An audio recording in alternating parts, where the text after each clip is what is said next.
কতটা ক্রান্তি হয়েছে দেখো। তো যাদের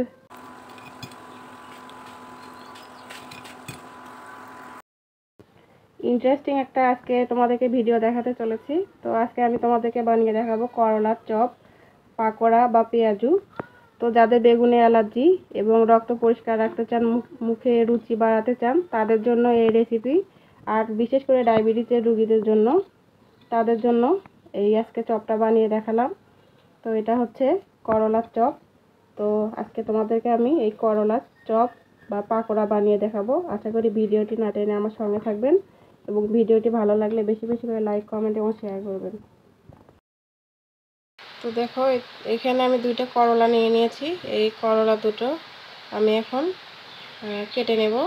তো আমি আজকে কাঁচা করলায় তোমাদেরকে চপ বানিয়ে দেখাবো। চলো এগুলো কেটে নেওয়া যাক। তো দেখো করলাগুলো আমি এইরকম সাইজ করে কেটে নিয়েছি। তো এটাতে একটু শক্ত দানা হয়েছে, মানে এই যে বিচিগুলো হয়ে গেছে, এগুলো আমি বাদ দিয়ে দেব। আর একটাতে এটা হচ্ছে কচি, এটা এরকমই আমি নিয়ে নেব। তো দেখো এইরকম স্লাইস করে আমি কেটে নিয়েছি। তো তোমরা যতদূর সম্ভব পাতলা করে নেওয়ার চেষ্টা করবে। তো দেখো প্রত্যেকটা আমি এইভাবে কেটে নিয়েছি। তো এখন চলো একটা ব্যাটার তৈরি করা যাক। আর এটার আমি যে বীজগুলো আছে এগুলো বের করে নেব। তো এগুলো দিয়ে আমি আজকে তোমাদেরকে চপ বানিয়ে দেখাবো। তো চলো একটা ব্যাটার তৈরি করে নেওয়া যাক। আমি একটা বাটি নিয়ে নিয়েছি। এই বাটিতে আমি 1 কাপ পরিমাণে ময়দা দিয়ে দিচ্ছি। তো তোমরা চাইলে এখানে চালের গুঁড়াটাও ব্যবহার করতে পারো। তো আমি ময়দা দিয়ে দিলাম। এখন দিয়ে দিচ্ছি 1 কাপ বেসন। তো যতটুকু ময়দা আমি ততটুকু বেসন নিয়েছি। আর এদিকে দেখো আমি লবণ নিয়েছি 1/2 চা চামচ, টালা জিরের গুঁড়ো 1/2 চা চামচ, হলুদ 1/2 চা চামচ, আর শুকনো মরিচের গুঁড়ো নিয়েছি আমি 1 চা চামচ। তো এখন এই সবগুলো শুকনো উপকরণ আমি খুব ভালোভাবে মিক্স করে নিচ্ছি।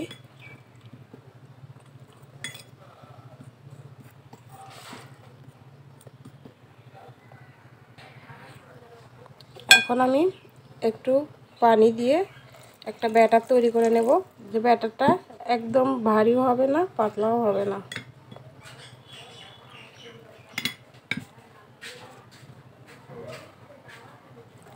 আমি আরও একটু পানি দিচ্ছি। তো অল্প অল্প করে পানি দিতে হবে, একবারে পানি দিলে দেখা যাবে যে ব্যাটারটা পাতলা হয়ে গেছে। তো আমি অল্প পরিমাণে করে দিয়ে দিয়ে একটা ব্যাটার তৈরি করে নিচ্ছি। তো আরও একটু লাগবে।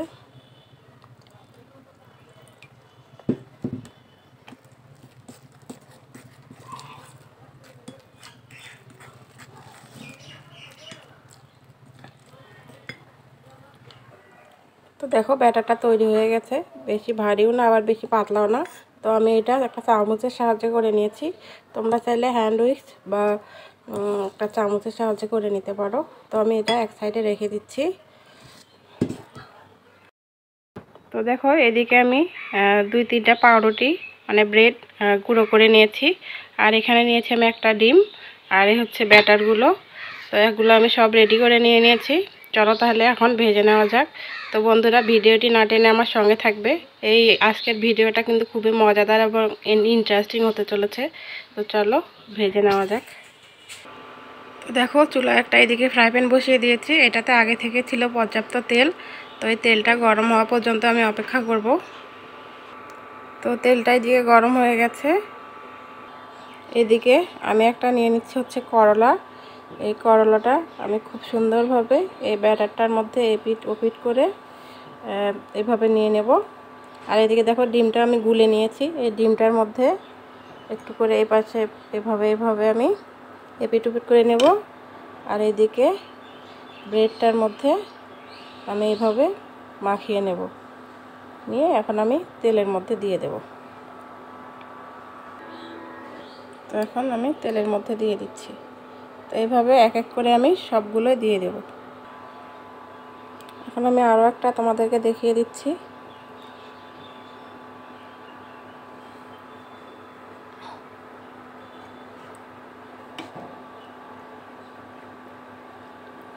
এভাবে ব্রেডটার মধ্যে খুব সুন্দরভাবে করলাটা মাখিয়ে নিতে হবে।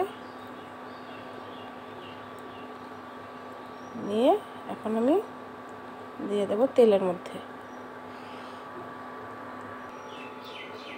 দিয়ে দিচ্ছি তেলের মধ্যে। আমি একে একে এইভাবে এখন সবগুলো দিয়ে দেব। তো দেখো আমি আরও কয়েকটা দিয়ে দিয়েছি। তো এইভাবে আমি সবগুলোই একটা একটা করে এখানে দিয়ে দেব। তো অবশ্যই কিন্তু এটা ধৈর্য সহকারে ভেজে নিতে হবে।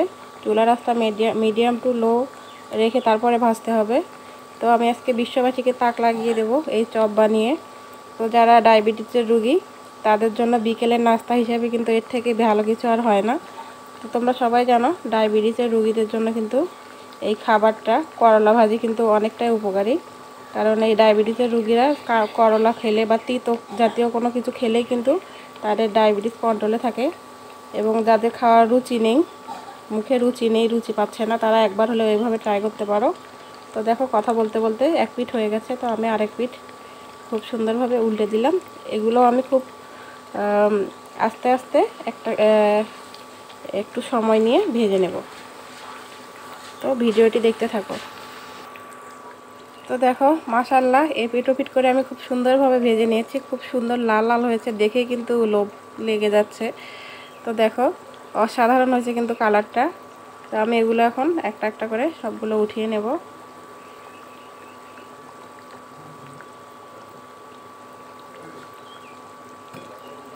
তো বিশ্ববাসীর কাছে আমি চ্যালেঞ্জ ছুড়ে দিলাম, ইন্টারন্যাশনাল রেসিপি হিসেবে আমি এটা ধরে নিচ্ছি। তো তোমরা চাইলে কিন্তু একবার হলেও কিন্তু এটা বাসায় ট্রাই করবে।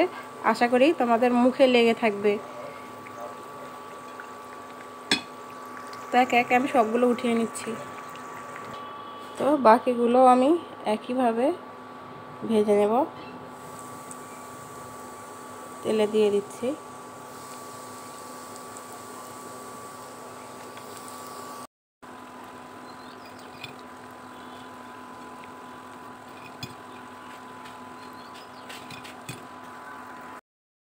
তো এগুলো হয়ে গেছে। তো আমি আবারও বলছি, আপনারা খুব ঠান্ডা মাথায় এবং সময় নিয়ে এগুলো ভাজবেন, তা নাহলে কিন্তু উপরটা পুড়ে যাবে, ভিতরটা কাঁচাই থাকবে। তো এগুলোও আমি নামিয়ে নিচ্ছি।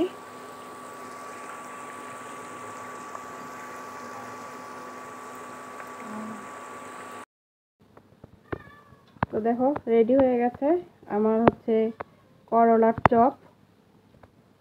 তো কতটা মুচমুচে এবং কতটা ক্রাঞ্চি হয়েছে দেখো। তো যাদের বেগুনে অ্যালার্জি এবং ডায়াবেটিসের রোগী যারা সবসময়ের জন্য তেতো খান বা ডায়াবেটিসটা কন্ট্রোলে রাখতে চান তাদের জন্য। তো দেখো একটা ভেঙে দেখাচ্ছি। তো দেখো মাশাআল্লাহ ভিতরটাও কিন্তু অসাধারণ সেদ্ধ হয়ে গেছে। তো আমি সাজেস্ট করব একবার হলেও আপনারা বাসায় এইভাবে ট্রাই করবেন। আর এই ভিডিওটি ভালো লাগলে বেশি বেশি করে শেয়ার করে দেবেন এবং নিজেও দেখবেন, অন্যদেরকে দেখার সুযোগ করে দেবেন। তোমরা এটা কিন্তু রমজান মাসে ইফতারিতেও ব্যবহার করতে পারো বা ইফতারিতেও খেতে পারো। তো একঘেয়েমি কিন্তু চপ বা পেঁয়াজও খেতে খেতে কিন্তু আর ভালো লাগে না, তখন এরকম কিছু আপনারা খুব সহজে বানিয়ে নিতে পারবেন বাসায়। তো আমার ভিডিওটি ভালো লাগলে লাইক কমেন্ট এবং শেয়ার করবেন। আর যারা ফেসবুক থেকে দেখছেন তারা অবশ্যই পেজটিতে একটা ফলো দিয়ে রাখবেন। তো আজকে এই পর্যন্তই। ভালো থাকবেন, সুস্থ থাকবেন। আল্লাহ হাফেজ।